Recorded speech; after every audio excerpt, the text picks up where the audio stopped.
오늘 함께 묵상할 복음 구절은 마태복음 10장 1절에서 15절입니다.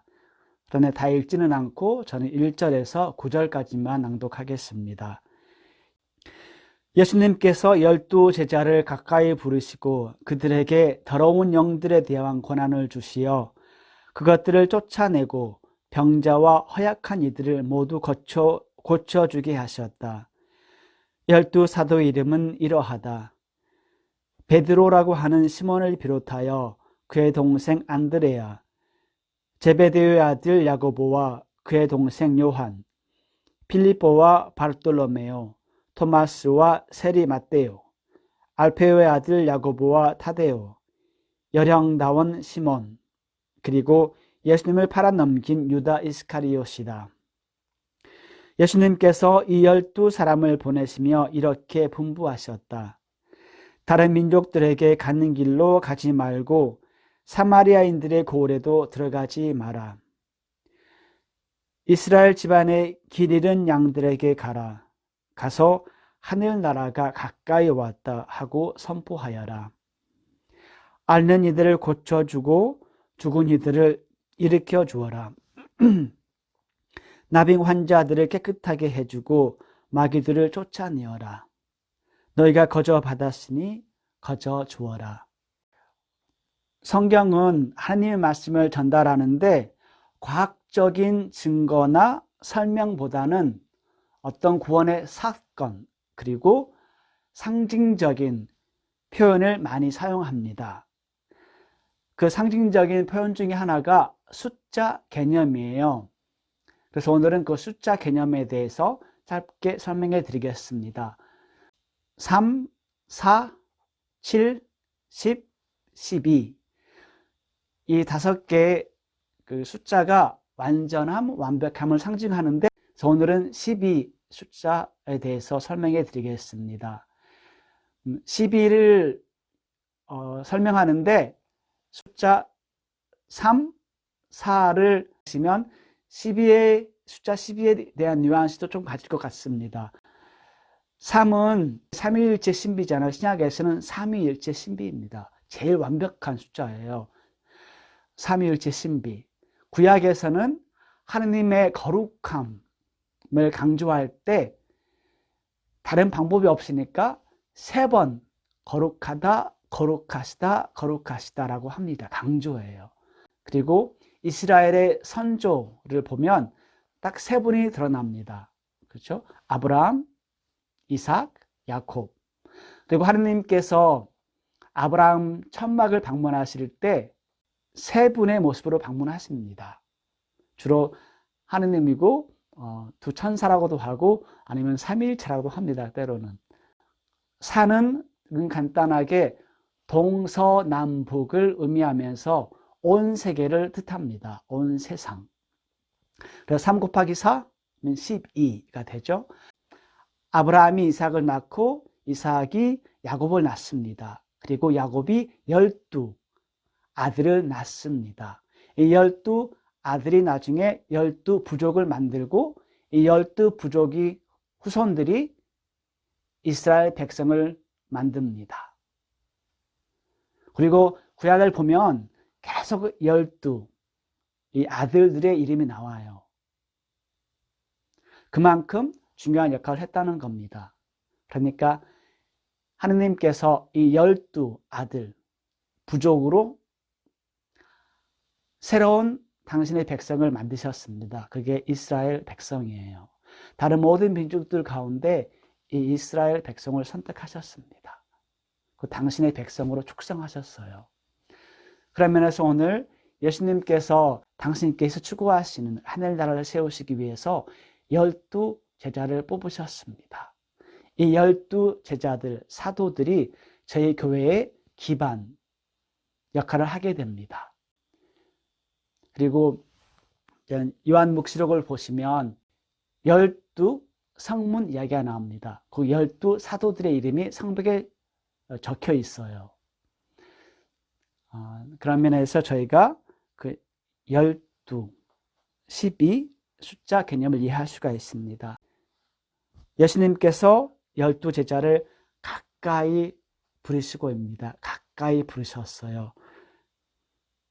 예수님께서 12제자를 부르시고 12제자와 함께 가까이 지내십니다. 3년 동안.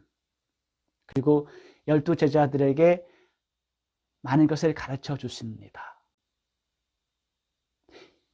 이게 교회의 모습입니다. 교회는 언제나 공동체예요. 어떤 공동체? 예수님을 중심으로 하는 공동체. 예수님과 가까이 지내는 공동체예요. 근데 거기에 예수님이 없으면 교회가 없어요. 그냥 사람들의 모임입니다. 그리고 예수님과 가까이 지내야만이 저희가 예수님의 사도가 될 수가 있습니다. 예수님의 사도가 되기 위해서는 먼저 저희가 예수님과 가까이 지내면서 예수님의 제자가 되는 방법을 배워야 합니다. 그 방법 중에 하나가 이 복음 묵상하는 겁니다. 복음 묵상. 예수님 말씀을 경청하고 묵상하는 겁니다. 이 예수님 그리고 12제자들이 저희 교회의 첫 공동체입니다. 그리고 기반이 돼요. 반석이 됩니다. 예수님께서 12사도 제자들을 부르셨듯이 저희도 부르십니다. 당신과 가까이 지낼 수 있도록 저희를 부르십니다. 한 분 한 분. 그 부르심에 저희가 응답하면 돼요. 그러면 예수님의 마음을 저희가 알게 됩니다. 예수님께서 부르시고 예수님께서 또 그 사도들을 언제나 동반해 주십니다. 그들에게 특별한 권한을 주십니다. 보시면 예수님께서 행사하셨던 권한들을 그대로 제자들에게 주십니다. 저는 특히 사제로서 그 은총을 더 깊이 특별히 체험합니다. 나약한 제자들입니다. 인간이에요. 그 나약하고 부족한 제자들에게 당신의 신적인 권한을 주십니다. 그만큼 저희들을 신뢰합니다. 예수님께서 저희에게 이런 권한을 주시면서 은사, 저에게 필요한 은총도 주십니다. 그리고 언제나 함께 하십니다. 예수님이 나를 이만큼 신뢰하는데 나는 얼마만큼 다른 사람을 신뢰하고 존중해주고 있는지. 예수님께서 보내십니다. 제자들을 보내세요. 아직 잘 배우지도 못한 제자들입니다. 성령 강림이 아직 이루어지지 않았습니다. 그런 제자들을 예수님께서 파견하십니다.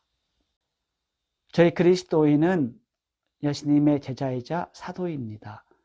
그리고 저희를 예수님께서 계속 보냅니다. 가서 선포하여라. 하늘나라 가까이 왔다고 선포하여라. 증언하여라. 내가 완전한 그리스도인이 될 때까지 안 기다려도 돼요. 내가 알고 있는 예수님, 내가 체험한 예수님, 그분 내 나름대로 가서 선포하면 됩니다. 예수님께서도 공생활을 시작하시면서 하늘나라 가까이 왔다고 선포하셨습니다. 제자들도 똑같이 예수님께서 선포하신 내용을 전달합니다. 저희가 하늘나라를 선포하는데 혼자 하지 않아요.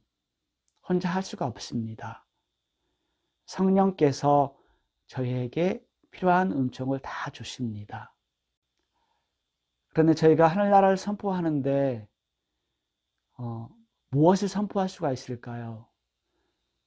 여러 가지 방법이 있겠지만 그 중에 어쩌면 제일 중요한 요소, 핵심이 예수님이잖아. 예수님.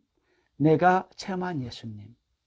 그러니까 머리로만 이해하는 예수님이 아니라 내 마음으로, 내 삶으로 체험한 예수님. 이 은총을 성령께서 저에게 주십니다. 그러면 더 깊은 신념을 가지고 확신을 가지고 저희가 하늘나라를 선포할 수가 있어요. 왜? 예수님이 이렇게 좋으신 분이시니까 당연히 이 예수님을 제가 전달하고 싶은 마음이 생길 겁니다. 성령께서 그러한 은총을 저에게 주십니다.